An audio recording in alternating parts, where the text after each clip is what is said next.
आप सभी का एक बार फिर से आपके अपने परिवार स्टडी 58 में स्वागत है। और आज के इस वीडियो के अंदर हम जो एसआई का जो पेपर हुआ था 13 तारीख को, उसका हम जो सेकंड पेपर है जो जीके और जीएस का हुआ था, उसको हम आरपीएससी द्वारा जारी ऑफिशियली आंसर की के अनुसार सोल्व करने का प्रयास करेंगे। ये आरपीएससी ने अपनी जो ऑफिशियल की है अभी फर्स्ट बार जारी की और इस पर ऑब्जेक्शन भी मांगे, तो हो सकता है इसमें से कुछ क्वेश्चन गलत भी हो।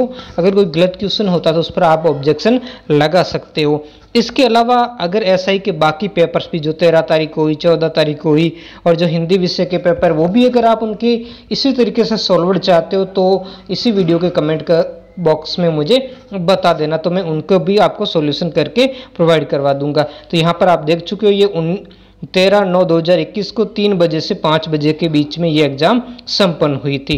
तो अब इनके हम जो क्वेश्चन है उनका सोल्व करने का प्रयास करें। मैं थोड़ा इसको बड़ा कर देता हूँ ताकि आपको अच्छी ढंग से दिख जाए। तो यहाँ पर पहला जो प्रश्न था वो प्रश्न था, मुंह के द्वारा बजाए जाने वाले वाद्य यंत्रों में निम्नलिखित में से कौन सा नहीं। यहाँ ध्यान रखना था नहीं का पूछा है, मतलब 3 ऐसे हैं जिनको मुंह से यानी फूंक देकर बजाया जाता है, जबकि एक ऐसा है जिसको फूंक देकर नहीं बजाया जाता। तो अलगोजा, बिल्कुल अलगोजा बजाया जाता है। सतारा, सतारा को भी फूंक देकर बजाया जाता है। मशक को भी बजाया जाता है। तो फिर कौन सा हो गया, रवाज, तो रवाज को नहीं बजाया जाता। तो इसका सही आंसर होगा ऑप्शन संख्या 4। रवाज एक तत्ववाद है जिसके अंदर 12 तार होते हैं। कितने तार होते हैं? 12 तार होते हैं, जो कि मेवाड़ क्षेत्र के जो भाटी जाति के या रावल वगैरह लोग होते हैं उनके द्वारा प्रयोग किए जाते हैं और इसको नाखून के द्वारा बजाया जाता है। अगला जो दूसरा इसमें क्वेश्चन है वो, स्वतंत्रता आंदोलन के दौरान निम्न में से किस उद्योगपति ने राष्ट्रीय कांग्रेस की सदस्यता नहीं ली। फिर से नहीं का क्वेश्चन आ गया, यानी इसमें से 3 ऐसे हैं जिन्होंने सदस्यता ली और एक है वैसे वो नहीं ली। हम जानते कि जमनालाल बजाज ने ली थी, लाला शंकर ने ली थी और वीएल मेहता ने ली थी। तो पीछे कौन बच गए? जो जीडी बिड़ला है उन्होंने क्या की थी, भारतीय राष्ट्रीय कांग्रेस है उसकी सदस्यता नहीं ली थी। अगला जो हम क्वेश्चन देखेंगे, तीसरा क्वेश्चन, भारत के राष्ट्रीय उद्यानों की राज्यों में अवस्थिति से आपको मिलान करना है।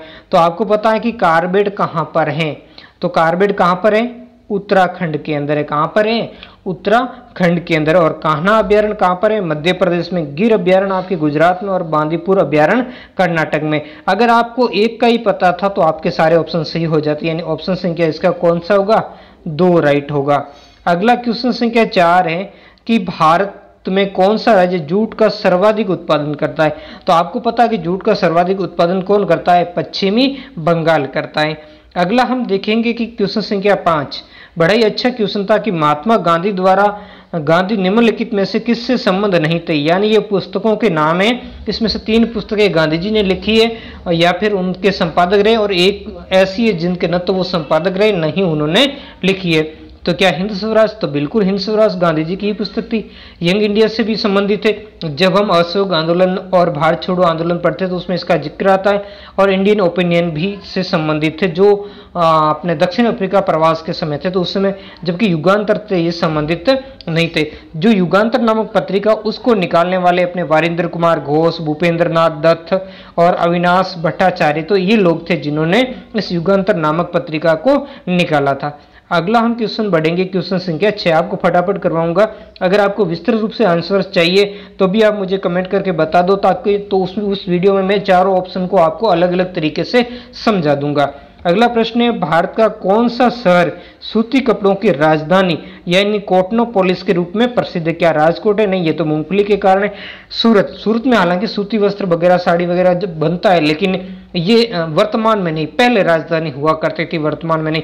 नागपुर नहीं, नागपुर तो संतरों के लिए प्रसिद्ध है। तो कौन होगा? आपका सही आंसर होगा मुंबई। जो मुंबई है वो क्या है? सूती वस्त्रों की राजधानी के रूप में यानी कॉटनोपोलिस के रूप में प्रसिद्ध है। अगला जो क्वेश्चन संख्या 7वां है जिसमें भारत के रेलवे जोन और साथ में उनके जो मुख्यालय उनका आपको मिलान करना है। तो पहला है कि दक्षिणी, कौन सा मुख्यालय है? दक्षिणी। तो दक्षिणी मुख्यालय कहां पर स्थित है? दक्षिणी जो रेलवे जोन का मुख्यालय आपके चेन्नई के अंदर है। मध्य रेलवे जोन का मुख्यालय मुंबई के अंदर और उत्तर पश्चिमी रेलवे जोन का मुख्यालय आपके कहां पर है? जयपुर के अंदर है। और पूर्वी रेलवे जोन का मुख्यालय कोलकाता में। तो कौन सा ऑप्शन सही होगा? ऑप्शन संख्या 4 सही होगा। या फिर से आप देख लीजिए, इसका ऑप्शन संख्या कौन सा सही होगा? 4 होगा। अगला क्वेश्चन संख्या 8 देखेंगे। क्वेश्चन संख्या 8 है, भारत में स्थित निम्न औद्योगिक उपक्रमों में से कौन सा भारत सरकार का उपक्रम नहीं है। मतलब 3 उपक्रम ऐसे हैं जो भारत सरकार के और एक ऐसा है जो भारत सरकार का नहीं है। इंस्ट्रूमेंट लिमिटेड कोटा बिल्कुल ये केंद्र सरकार का है। सांबर साल्ट लिमिटेड ये भी जो सांबर में स्थित है ये भी बिल्कुल ही भारत सरकार का उपक्रम है। और जबकि मॉडर्न बेवरेज जो इंडिया लिमिटेड जयपुर ये भी भारत सरकार का है। जबकि Shri Ganganagar sugar mills limited ये नहीं है, ये राजस्थान राज्य सरकार का है। तो हमारा सही ऑप्शन होगा ऑप्शन संख्या 4 होगा। 9वां क्वेश्चन है, निम्न में से कौन सी राजस्थान के डूंगरपुर जिले की सिंचाई परियोजना है। तो 5 ना, ये तो करौली वाले जवाई पाली सिद्धमुख नोहर ये उत्तरी राजस्थान की हनुमानगढ़ वाले इधर क्षेत्र की है। तो जबकि सोम कमला अंबा ये परियोजना जो डूंगरपुर जिले के आदिवासी क्षेत्रों में सिंचाई से संबंधित है। अगला 10वां क्वेश्चन है, भारत का कौन सा राज्य जिप्सम का सर्वाधिक उत्पादन करता है। क्या तमिलनाडु करता? नहीं। गुजरात करता? नहीं। मध्य प्रदेश करता? नहीं। कौन है? तो राजस्थान है।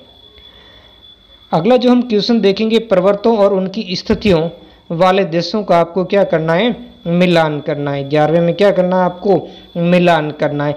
तो इसमें जैसे पीनाइन इंग्लैंड में तो बिल्कुल है, दक्षिणी आल्प्स न्यूजीलैंड में, जबकि अल्पेसिन ये ब्राजील में नहीं है। तो कौन सा ए और बी सही होगा, ऑप्शन संख्या 2 11वें का आपके क्या हो जाएगा, राइट हो जाएगा। क्वेश्चन संख्या हम 12 देखेंगे कि निम्न में से कौन सा यूरोप महाद्वीप का सर्वोच्च शिखर, क्या माउंट ब्लाक है? नहीं। विनम्बला? नहीं। माउंट पेरूडो? नहीं। तो कौन सा है, माउंट एल्ब्रूस है जो किसका है, जो यूरोप का सर्वोच्च क्या है, पर्वत शिखर, मतलब सबसे ऊंचा है ये पर्वत शिखर है। क्वेश्चन संख्या हम 13 देखेंगे, स्वेज नहर जोड़ती है। क्वेश्चन आया कि स्वेज नहर किसको जोड़ती है। तो स्वेज नहर किसको जोड़ती है, भूमध्य सागर को लाल सागर से जोड़ने का कार्य करती है। अगला हम देखेंगे क्वेश्चन संख्या 14, निम्न राजस्थान के जो खनिज संसाधनों का उनके उत्पादक स्थलों से मिलान करना है। तो टंगस्टन कहाँ होता है, डेगाना जो नागौर वाले क्षेत्र में, और जो मैग्नीज ये लीलवानी में होता है, और तांबा खेतड़ी सिंगाना, और सीसा जस्ता ये जावर माला के अंदर उत्पन्न होता है। तो ऑप्शन कौन सा सही हो जाएगा, ऑप्शन संख्या 1 राइट हो जाएगा आपके। अगला हम देखेंगे क्वेश्चन संख्या जो 15वां है, क्वेश्चन संख्या 15वां क्या है, विश्व के किस शहर में पृथ्वी सम्मेलन 2002, काफ़ी ये डीपली पूछा गया था, लेकिन ये जो पृथ्वी सम्मेलन 2002 में हुआ था ये जोहान्सबर्ग के अंदर हुआ था। अगला है, कुंभलगढ़ और गोकुंदा के मध्य कौन सा पठार स्थित है। तो इसका ऑप्शन संख्या 2 राइट होगा, भोराट का पठार अवस्थित है। अगला जो क्वेश्चन संख्या है 17, क्या है क्वेश्चन संख्या 17, राजस्थान का कौन सा क्षेत्र अर्ध शुष्क अथवा स्टेपी जलवायु के अंतर्गत आता है। क्या उदयपुर, डूंगरपुर, बांसवाड़ा आएंगे? नहीं, ये तो आद्र में आ जाएंगे। तो क्या प्रतापगढ़, चित्तौड़गढ़, बारा ये भी नहीं आएंगे। क्या गंगानगर वगैरह ये तो मरुस्थली वाले क्षेत्र में आ जाएंगे, जो मतलब मरुस्थली वाला क्षेत्र है जहाँ पर शुष्क जलवायु पाई जाती है। जबकि यहाँ तो अर्ध शुष्क का पूछा है, तो कौन सा होगा, जालोर, पाली, जोधपुर, नागौर, सीकर और झुंझुनू वाला जो राजस्थान का क्षेत्र है वो अर्ध शुष्क या स्टेपी जलवायु के अंतर्गत आता है। अगला हम देखेंगे क्वेश्चन संख्या 18वां, भारत की संविधान सभा की प्रारूप समिति का गठन तो कब किया गया था। भारत की संविधान की जो प्रारूप समिति उसका गठन किया गया था 29 अगस्त 1947 को किया गया था। क्वेश्चन संख्या 19 है, भारत के संविधान का कौन सा अनुच्छेद राज्यों के उच्च न्यायालयों को मूल अधिकारों के प्रवर्तन का अधिकार देता है। तो इसमें से अनुच्छेद 32, 124, 226 या 229 तो सही होगा, जो क्योंकि यहाँ उच्च न्यायालय का पूछा है तो उनसे 226 से संबंधित होगा। अगला जो क्वेश्चन संख्या देखेंगे 20वां, नागोया औद्योगिक क्षेत्र कौन से देश में है। तो ये जापान के अंदर अवस्थित है। अगला जो क्वेश्चन संख्या 21 है, किस संविधान संशोधन द्वारा मंत्री परिषद की, किसकी है, जो केंद्रीय मंत्री परिषद की बात हो रही है, संख्या लोकसभा की कुल संख्या का जो 15% सीमित कर दी गई थी, तो वो कौन सा था। तो इसका ऑप्शन संख्या 3 होगा। 91वां संविधान संशोधन 2003 में हुआ था। कब हुआ था, 91वां संविधान संशोधन 2003 में हुआ था। अगला हम देखेंगे क्वेश्चन संख्या 22, 1935 के भारत शासन अधिनियम की विशेषता निम्नलिखित से कौन सी नहीं है। मतलब 3 तो विशेषता है और एक नहीं है। केंद्र में द्वैध शासन है, एक अखिल भारतीय संघ बिल्कुल प्रांतीय स्वायत्ता है, तो कौन होगा, प्रांतों में द्वैध शासन, ये तो 1919 के अधिनियम द्वारा था। तो इसका राइट आंसर 22वें का होगा 4। अगला है क्वेश्चन संख्या 23, भारत के संविधान के किस अनुच्छेद में राज्य विधान परिषद की संरचना का उल्लेख है। किसका पूछा, राज्य विधान परिषद। तो विधान परिषद का उल्लेख है अनुच्छेद 171 के अंदर। अगला जो है 24वां, इसमें आपको मिलान करना है। थोड़ा इसको ऊपर कर लेता हूँ। सूची 1 का सूची 2 से आपको क्या करना है, मिलान करना। तो हम इसका क्या कर लेंगे, मिलान कर लेंगे। पहले पूछा ग्राम पंचायतों को गठन, तो ये अनुच्छेद हो जाएगा 40, ठीक है।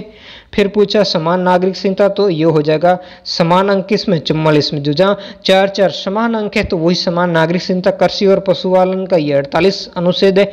और न्यायपालिका का कार्यपालिका से पृथक्करण ये 50 में, कौन सा 1, ठीक है ना।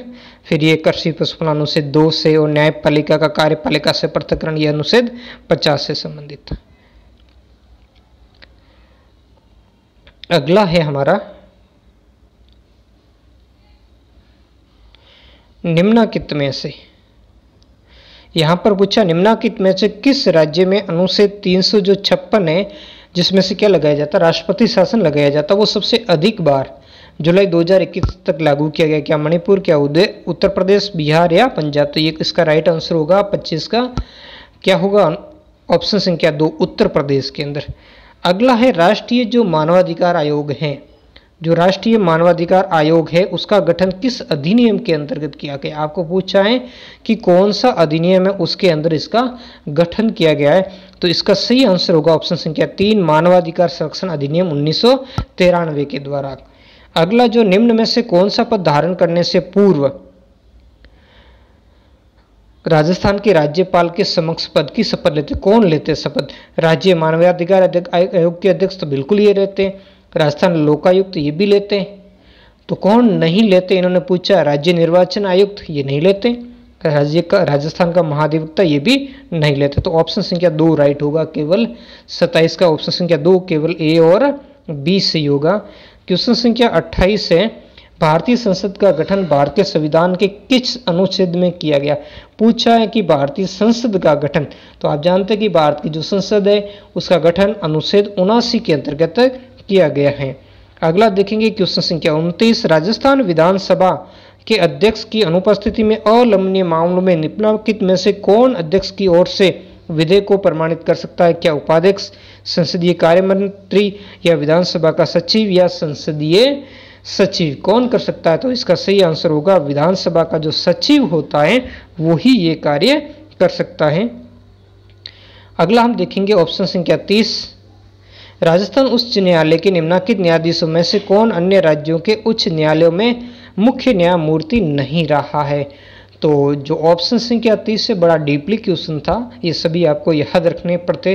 तो इसका जो सही होगा एन माथुर, कौन, जो एन माथुर हैं वो क्या है, राजस्थान उच्च न्यायालय के न्यायाधीश में अन्य राज्य के जो उच्च न्यायालय थे उसमें न्यायमूर्ति नहीं रहे थे। अगला 31वां निम्नलिखित में से कौन राजस्थान लोक सेवा आयोग के अध्यक्ष और सचिव दोनों ही रहे, दोनों पदों पर, यानी उसके सचिव भी रहे और फिर उसके क्या बने, अध्यक्ष भी बने। तो ये थे एन के बेरवा। अगला है निम्न में से कौन सा राजस्थान राज्य मानवाधिकार आयोग के अध्यक्ष नहीं रहे। फिर से देखो वही आ रहा बड़े डीपली, यानी जो अध्यक्ष वगैरह सब अपने को याद रखने पड़ेंगे।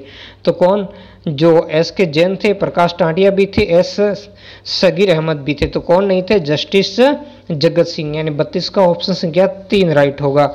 अगला क्वेश्चन संख्या 23 है कि निम्नलिखित में से किस मुख्यमंत्री के त्यागपत्र देने के पश्चात बरकतुल्ला खां को राजस्थान का मुख्यमंत्री नियुक्त किया गया। तो ये मोहनलाल सुखाड़िया के, मोहनलाल सुखाड़िया से उस समय त्यागपत्र लिया गया था और फिर उसकी जगह बरकतुल्ला खां को हालांकि बनाए, वो अपना कार्यकाल पूरा नहीं कर पाए और उनकी जल्द ही क्या हो गई थी, मृत्यु हो गई थी। क्वेश्चन संख्या 34 है निम्न में से कौन सी एक राष्ट्रीय आय के मापन की समस्या नहीं है।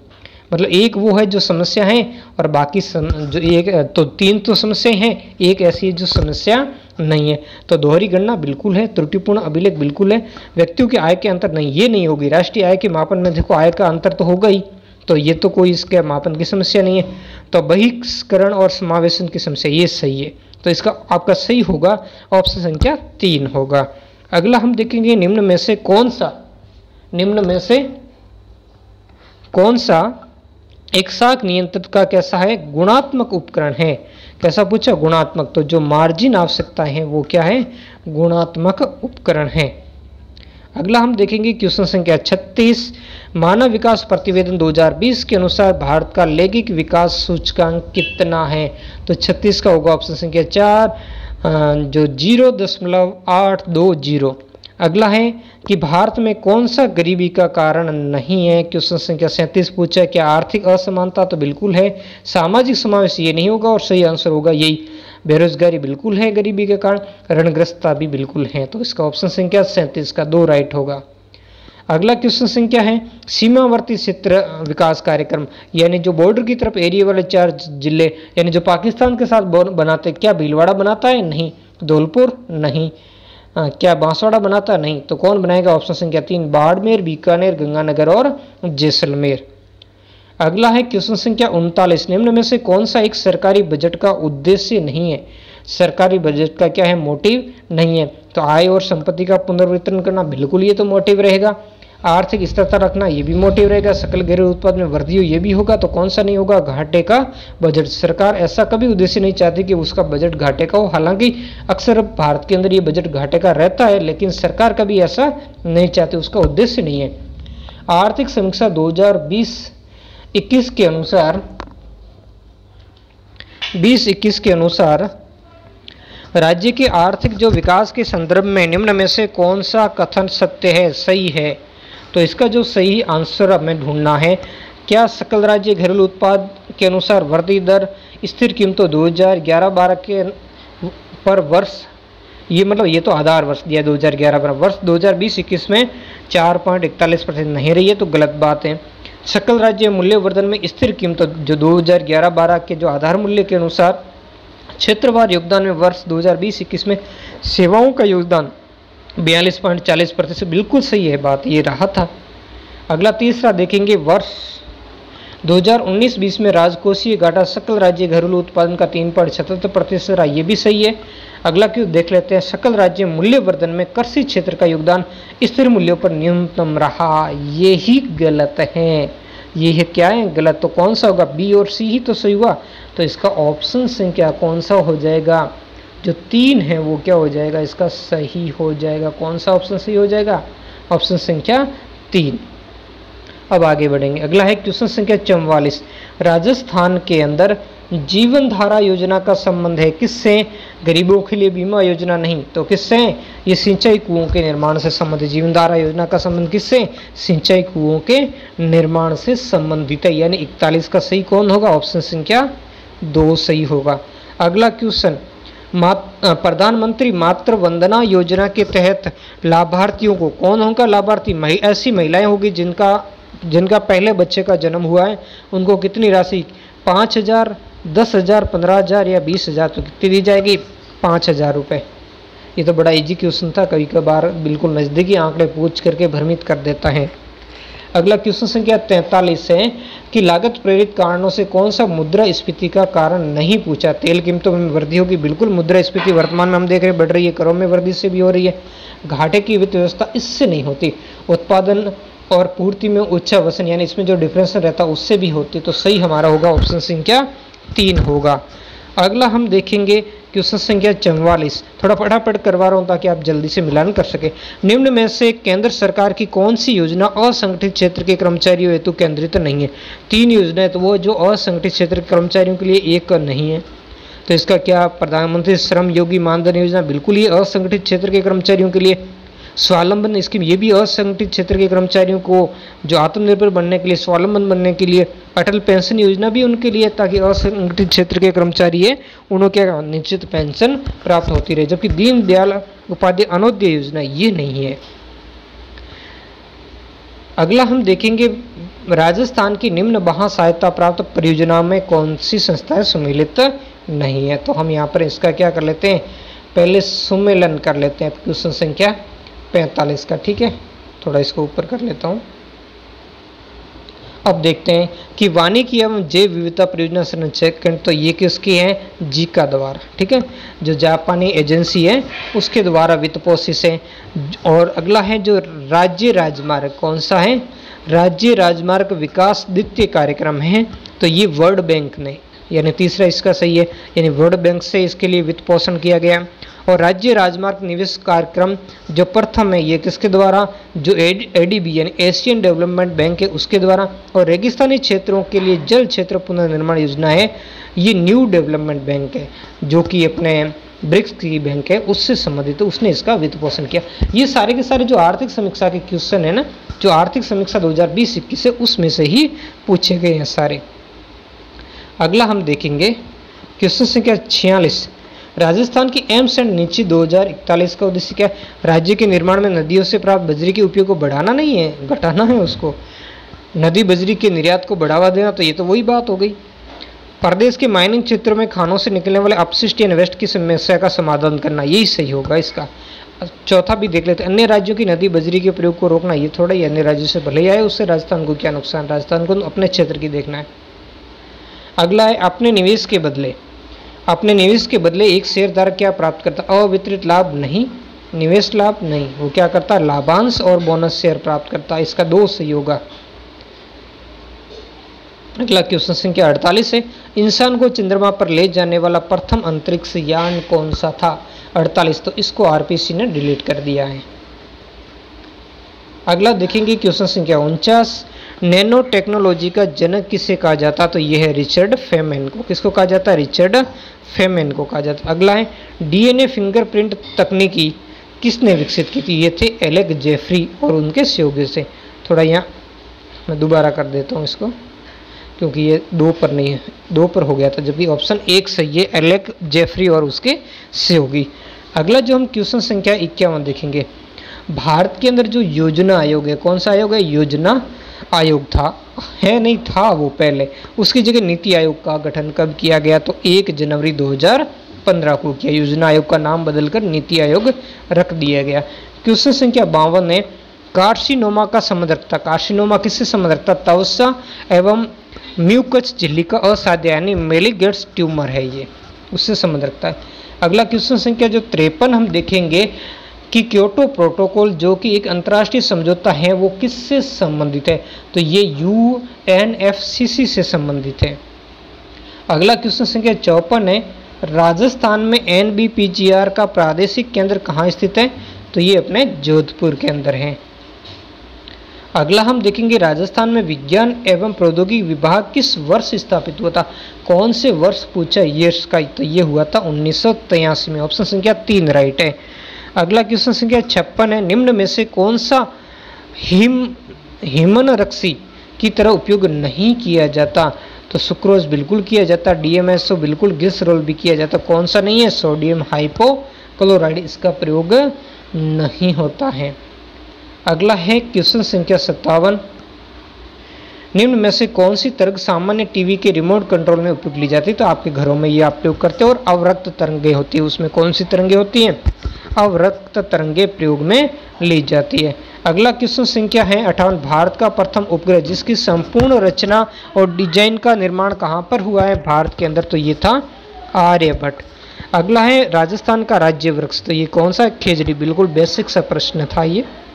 अगला है क्वेश्चन संख्या 60, एक निबल में कितनी बीट्स होती है? तो यहाँ ध्यान रखना, जो ये जो निबल है ये बीट्स और बाइट के बीच की इकाई है, जिसमें 8 होती है।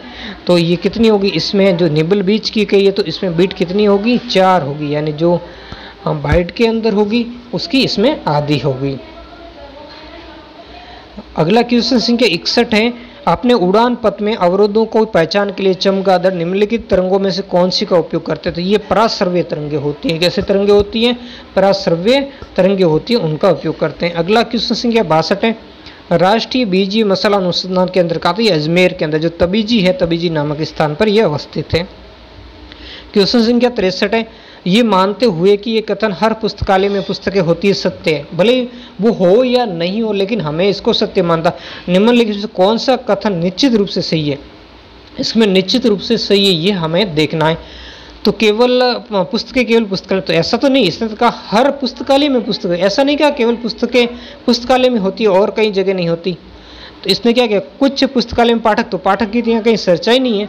पुस्तकालय केवल पुस्तकों के लिए तो होता, तो ऐसा तो नहीं है, लेकिन इसने कहा हर, तो क्या कहा है, कोई भी पुस्तकालय पुस्तकों के बिना नहीं होता। ये सही होगा, क्योंकि इससे इसने कहा कि हर पुस्तकालय में पुस्तकें होती है, इसका मतलब ये हुआ कि कोई भी पुस्तकालय पुस्तकों के बिना नहीं होता, यानी उसमें पुस्तकें जरूर होगी। अगला क्वेश्चन है, इसमें से जैसे 3 तर्क दिए गए हैं, और आपको तय करना कि कौन सा तर्क मजबूत है और कौन सा कमजोर। इस आधार पर दिए गए कथनों का सही क्या है। क्या देश के सभी विश्वविद्यालयों में स्नातक पाठ्यक्रम में सभी विषयों के लिए एक समान पाठ्यक्रम होना चाहिए। अब देखो इसने स्नातक की बात कर दी, जबकि हम यहाँ पर इसने तर्क दे दिए। तर्क क्या दिए इन्होंने कि हाँ ये देश के शिक्षा तंत्र में एक रूपता लाने का एकमात्र तरीका। तो ऐसा तो बिल्कुल ही नहीं है, ऐसा इसमें है ही नहीं कि इसमें एकमात्र तरीके की कहाँ बात हो रही है। इसने कहा कि सभी विद्यालयों में समान प्रश्न पूछा है, स्नातक पाठ्यक्रम सभी विषयों के लिए एक समान पाठ्यक्रम होना चाहिए। दूसरा, हाँ ये देश के विभिन्न विश्वविद्यालयों में दिए जा रहे स्नातक प्रमाण पत्रों की गुणवत्ता को मानकीकृत करने में सहायक। बिल्कुल सही है। अगर सबका एक समान पाठ्यक्रम होगा तो मूल्यांकन भी एक समान होगा, तो इसमें क्या होगा, तो प्रमाण पत्र जो है वो उसका मानकीकृत होगा, ये सही है। जबकि अगला नहीं, प्रत्येक विश्वविद्यालय को अपनी विशिष्ट जो आवश्यकता के आधार पर अपना पाठ्यक्रम तय करने की क्या होनी चाहिए, स्वायत्ता। तो ये भी सही हो, तो ये भी इसमें नियुक्त है। तो कौन सा सही है, ऑप्शन संख्या 2 और 3 सही है। तो इसका सही आंसर होगा ऑप्शन संख्या 1 होगा। अगला जो हम देखेंगे क्वेश्चन संख्या 65, कार्बन का कौन सा अपरूप दृढ़ जो त्रिविम संरचना के रूप में ग्रेफाइट, फुलरीन, हीरा या काजल। तो इसमें कौन होता है, हीरा होता है। ऑप्शन संख्या 3 राइट है। अगला देखेंगे क्वेश्चन संख्या 66। ये जो गणित और तार्किक के प्रश्न है, अगर आप इसको पूरा सॉल्यूशन चाहते हो तो भी आप मुझे कमेंट करके बता सकते हो। इसके लिए मैं अलग से वीडियो बनाकर उसमें आपको सारे समझा दूंगा। अगला, निम्न श्रृंखला में लुप्त संख्या को ज्ञात करना, यानी जो ये प्रश्नवाचक चिन्ह यहाँ पर कौन सी संख्या आएगी, तो यहाँ पर संख्या आएगी 48। कितनी आएगी, 48। अगला जो क्वेश्चन संख्या 67 है, क्वेश्चन संख्या 67 है कि एक निश्चित कूट भाषा में जैसे इस GOAL को BPMS रखा, वैसे MIND को OJEN लिखा जाता, वैसे SOAR को क्या लिखा। तो इसका ऑप्शन संख्या 1 सही होगा। मैं सीधा आंसर बता रहा हूँ, अगर आपको इनके समझना हो इनको कैसे आया उत्तर, तो इसके लिए आप मुझे कमेंट करके बता सकते हो, तो मैं इसके लिए अलग से वीडियो बना दूंगा। तो इसमें आपको पूछा कि वर्गों की संख्या कितनी है, तो इसका जो 68 का है वो ऑप्शन संख्या 3 यानी 30 है इसमें। अगला जो क्वेश्चन संख्या 69 है कि निम्नलिखित तर्कों पर विचार करना। तर्क क्या, एक RAS बनने के लिए उसे कॉलेज में स्नातक योग्यता होनी, यानी उसके लिए कम से कम स्नातक तो वो होना ही चाहिए। सभी प्रोफेसर गरीब हैं और कुछ गणितज्ञ क्या हैं, प्रोफेसर हैं, यानी वो भी गरीब हैं। कोई कॉलेज स्नातक गरीब नहीं, यानी जो कोई कॉलेज में पढ़ने वाला जो स्नातक है वो गरीब नहीं है। इसका मतलब कोई भी जो RS है, RAS, वो गरीब नहीं होगा, क्योंकि इसमें कहा क्या गया, RS वही हो सकता है जो कॉलेज में स्नातक होता है। अब हम यहाँ पर देखते हैं इसके कथनों के बारे में। कथन क्या कह रहा है, कुछ गणितज्ञ RAS नहीं है, निष्कर्ष नहीं लिखा। तो कुछ गणितज्ञ क्या हैं, RAS नहीं है, क्योंकि कुछ गणितज्ञ प्रोफेसर है, तो कुछ वो प्रोफेसर है वो क्या हो सकते हैं, नहीं भी हो सकते।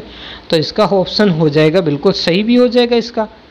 थोड़ा इसको मैं छोटा कर लेता हूँ, ठीक है, तो बिल्कुल ये सही हो जाएगा। तो इसने तो नहीं पूछा है ना, ये तो सही है, कुछ गणितज्ञ RAS नहीं है, क्योंकि कुछ गणितज्ञ क्या है, प्रोफेसर है, जब ये प्रोफेसर RAS नहीं हो सकता है, ठीक है, ऐसा कथन में दिया गया। कुछ RAS प्रोफेसर, तो ऐसा तो है ही नहीं, इसमें कहीं नहीं लिखा। कुछ गणितज्ञ प्रोफेसर ऐसा है, तो कुछ RAS प्रोफेसर ऐसा नहीं, तो आपका सही आंसर यही हो जाएगा। बाकी देख लेते हैं। RAS गरीब नहीं है, तो बिल्कुल सही है, क्योंकि RAS गरीब नहीं है, क्योंकि क्या कहा, कॉलेज स्नातक गरीब नहीं होते, तो जबकि RAS बनने के लिए भी योग्यता क्या है, कॉलेज स्नातक होना चाहिए, और तो ये भी सही हो जाएगा। जबकि प्रोफेसर RAS नहीं है, तो यहाँ पर कुछ प्रोफेसर गणितज्ञ यही होता है, बाकी RAS नहीं, और सभी प्रोफेसर गरीब है, जबकि RAS क्या, कोई भी RAS गरीब नहीं है, क्योंकि वो कॉलेज स्नातक है, और कोई कॉलेज स्नातक क्या है, गरीब नहीं है। अगला जो हम देखेंगे क्वेश्चन, वो क्वेश्चन संख्या 70 है। तो इसमें तो अब देखो गणितज्ञ प्रश्न में सीधा आपको इसका उत्तर बता देता हूँ कि 6:13 होगा। ये समझना तो मैंने आपको पहले ही बता दिया, आप मुझे कमेंट करके बताइए, इसके लिए मैं अलग से वीडियो बनाकर आपको समझा दूंगा। इसमें जो एक गांव की जनसंख्या वगैरह पूछी है, तो इसमें पाई चार्ट है, तो पाई चार्ट के आधार पर आपको निर्णय लेना, यानी बिल्कुल बेसिक प्रश्न था। तो इसमें एक गाँव की जनसंख्या पाई चार्ट के अनुसार, जिसमें 2 चीज़ें इसने कही है कि एक तो नौकरी और परिवहन। तो नौकरी और परिवहन कितना, नौकरी का 120, परिवहन है कितना होता है 144 डिग्री। तो वैसे आप किसको जोड़ोगे, जिसको 144 डिग्री आएगा, तो वो है तीसरा इसका, कृषि और व्यापार। तो कृषि का 108 और जो व्यापार का 36 जोड़ोगे ना तो आपको 144 आएगा, और ये इससे ही हो जाएगा। ये बराबर का इसने पूछा, बिल्कुल बेसिक क्वेश्चन है। कमल और लक्ष्मण दो सगे भाई है, तो ओम तथा प्रेम एक विवाहित दंपति, नंदिनी कमल की पुत्री है। ये सारा होकर के इसका कह दिया कि प्रेम नंदिनी की क्या लगती है, तो प्रेम नंदिनी की सचेरी बहन लगती है। ठीक है, ये सारा मैं आपको समझा दूंगा। इसके लिए मैंने कुछ वीडियो भी अपलोड कर रखे हैं आपके इसी स्टडी 58 चैनल पर, वहाँ से भी आप इसको देख सकते हैं जो रिलेशन से संबंधित है। अगला क्वेश्चन संख्या हम 73 देखेंगे। क्वेश्चन संख्या 73 क्या कह रहा है, निम्नलिखित में से किसे 2021 में पद्म विभूषण से विभूषित नहीं किया गया। मतलब 3 ऐसे जिनको पद्म विभूषण दिया, एक को नहीं। तो एसपी बालासुब्रमण्यम को बिल्कुल दिया गया, बीबी लाल को भी दिया गया, शिंजो अबे जो ये जापान के थे उस समय प्रधानमंत्री उनको दिया गया, जबकि रामविलास पासवान को नहीं दिया गया था।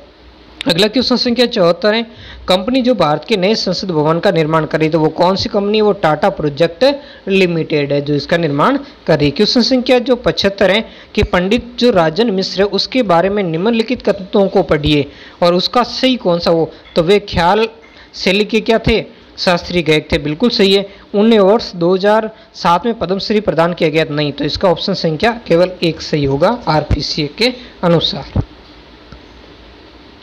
अगला है 76 क्वेश्चन संख्या, किसी मशीन का अवमूल्यन 10% होता है, 3 वर्ष पूर्व खरीदा गया, यदि वर्तमान मूल्य 8,748 है तो क्रय मूल्य होगा। तो ये वही चक्रवर्ती ब्याज वाला है क्वेश्चन, तो इसका ऑप्शन संख्या 2 सही होगा, यानी 12,000 रुपये। 76 का कितना होगा, 12,000 रुपये। अगला है क्वेश्चन संख्या 77, संस्थान जिसके साथ राजस्थान सरकार ने सड़क सुरक्षा की नवीन पद्धति को लागू करने के लिए गठजोड़ किया, वो कौन है, IIT मद्रास है। कौन है, 77 का ऑप्शन संख्या 4 राइट है। 78 है, निम्न में से किसने, ये करंट अफेयर के क्वेश्चन है, जुलाई 2021 में वर्जिन गैलेक्टिक के माध्यम से अंतरिक्ष की यात्रा की थी। तो 78 का ऑप्शन संख्या 2 सिरिसा बांदला सही है। यहाँ पर क्वेश्चन संख्या 79 है कि कौन सी फंगस ब्लैक फंगस रोग का कारण, तो इसका ऑप्शन संख्या 1 है म्यूकर। कौन सी है, म्यूकर जो है वो इस रोग का, ब्लैक फंगस रोग है उस रोग का कारक है। क्वेश्चन संख्या 80 देखेंगे, संगठन जिसने युवा व कौन सा, युवा व कोविड-19 जो रिपोर्ट प्रकाशित की और नौकरियों, शिक्षा इत्यादि पर कोविड-19 के प्रभाव का परीक्षण करती है, ILO यानी जो इंटरनेशनल यानी अंतर्राष्ट्रीय जो मजदूर संगठन है वो संगठन क्या करता, प्रकाशित करता है। क्वेश्चन संख्या 81 है कि टोक्यो ओलंपिक 2020 के अंदर राजस्थान के कितने खिलाड़ियों ने भाग लिया था। तो यहाँ पर 81 का ऑप्शन संख्या 3 होगा, 4 खिलाड़ियों में, जिसमें से 3 कहाँ से संबंधित थे, जयपुर से, और 1 राजसमंद से संबंधित थी। अगला हम देखते हैं, भारत सरकार द्वारा जुलाई 2021 में प्रदान की गई ऑनलाइन रैंकिंग, कैसी रैंकिंग थी, ऑनलाइन रैंकिंग के अंदर राजस्थान का कौन सा शहर स्मार्ट शहरों के अंदर शीर्ष स्थान पर, मतलब राजस्थान की 4 स्मार्ट सिटी जिनके नाम दिए गए, इसमें से शीर्ष पर कौन था, तो ये उदयपुर था। कौन था, उदयपुर। अगला हम देखेंगे, श्री नारायण राणे को जुलाई 2021 के अंदर MSME मंत्रालय का कार्यपत्र, MSME का पूरा नाम क्या, माइक्रो स्मॉल एवं मीडियम इंटरप्राइजेस। ऑप्शन संख्या 4 राइट होगा, 83 का। अगला देखते हैं 84, इसमें है कि कोवैक्सीन निर्मित है, कोवैक्सीन निर्मित मतलब किससे बनी हुई है कोवैक्सीन, तो इसका ऑप्शन संख्या 2 राइट होगा, निष्क्रिय या मृत SARS CoV-2 द्वारा। कौन सा, जो निष्क्रिय एवं जो मृत हैं SARS जो है CoV-2 द्वारा। अगला जो हम देखेंगे क्वेश्चन संख्या 85 है, वो है 85 क्या, ब्रिक्स 2021 की अध्यक्षता करने वाला देश कौन था, ये तो अपना भारत ही था। भारत के अंदर जो वर्चुअल इसकी हुई थी, अभी हुई थी थोड़े समय पहले। 86वां क्वेश्चन है कि वर्ष 2021 के फ्रेंच ओपन का एकल का खिताब किसने जीता था, तो ये था नोवाक जोकोविच ने। अगला क्वेश्चन हम देखेंगे, ओलंपिक में भाग लेने वाली प्रथम भारतीय तलवारबाज कौन सी थी, प्रथम भारतीय तलवारबाज थी। तो ये भी करंट जो खेल है उससे संबंधित ये है, भवानी देवी थी। अगला क्वेश्चन है, 30 जनवरी 2021 को आयुष्मान भारत महात्मा गांधी स्वास्थ्य बीमा योजना की सूची में किन स्वास्थ्य जटिलताओं को जोड़ा गया। ये भी जो पटवार एग्जाम होने उनके लिए भी ये क्वेश्चन बड़े महत्वपूर्ण हैं। तो इसका 88 का क्वेश्चन संख्या 1 कोविड उपचार और हीमोडायलिसिस नामक 2 बीमारियों को अभी जोड़ा गया है इस स्वास्थ्य योजना के अंदर। अगला क्वेश्चन संख्या 89 है कि दादू पंथ की प्रमुख पीठ कहाँ पर स्थित है। तो 89 का 2 होगा। दादू पंथ की प्रमुख पीठ नारायणा में स्थित है। नरेना को या नारायणा को। बिजुलिया किसान आंदोलन का प्रणेता कौन था। तो 90 का 1 हो जाएगा विजय सिंह पथिक। और अगला क्वेश्चन संख्या 91 स्वराज्य शब्द का सर्वप्रथम प्रयोग किसने किया था। तो दयानंद सरस्वती ने। अगला क्वेश्चन है गीदड़ नृत्य राजस्थान के किस क्षेत्र में से संबंधित है। तो ये शेखावाटी क्षेत्र में किया जाता है। और क्वेश्चन संख्या 92 है देलवाड़ा के जैन मंदिरों का निर्माण निम्नलिखित में से किसने करवाया था। तो देलवाड़ा के जैन मंदिरों का निर्माण विमल शाह ने करवाया था। किसने करवाया था। विमल शाह ने। कानड़देव प्रबंध का रचयिता कौन है। तो इसका रचयिता है पद्मनाभ। अगला हम देखेंगे 84 खंभों की छतरी कहाँ पर स्थित है। तो 84 खंभों की छतरी आपके कहाँ पर है। बूंदी के अंदर स्थित है। निम्नलिखित में से कौन सा दुर्ग जल दुर्ग में आता। तो ये गागरोन दुर्ग है। वो कौन सा आता है जो जल दुर्ग के अंतर्गत आता है। अगला हम देखेंगे क्वेश्चन संख्या 97 बूंदी में स्थित रानी जी की बावड़ी का निर्माण किसने करवाया था। बूंदी में स्थित रानी जी की बावड़ी का निर्माण रानी नाथावती ने करवाया था। अगर मेरा प्रयास अच्छा लगे वीडियो को लाइक कमेंट शेयर जरूर करें। और अगर आप चैनल पर पहली बार आए तो प्लीज़ चैनल को सब्सक्राइब जरूर करें, हमारा मोटिवेशन बढ़ाए। अगला क्वेश्चन है ख्वाजा मोइनुद्दीन चिश्ती की दरगाह के लिए मुगल बादशाह अकबर द्वारा व्यवस्थार्थ दिए गए गांवों की संख्या कितनी है। तो 98 का ऑप्शन संख्या है 4। 18 कितनी है 18। तिवारा कर वसूला जाता तो 99 का 3 हो जाएगा। तिवारा मतलब त्यौहार से संबंधित है तो ये होली और दिवाली के जैसे पर्वों पर वसूल किया जाता। और लास्ट क्वेश्चन है नाथद्वारा का मूल नाम क्या था। तो नाथद्वारा का मूल नाम था सिंहाड़। तो आज के वीडियो में इतना ही। मिलते हैं नेक्स्ट वीडियो में एक नए टॉपिक के साथ। धन्यवाद।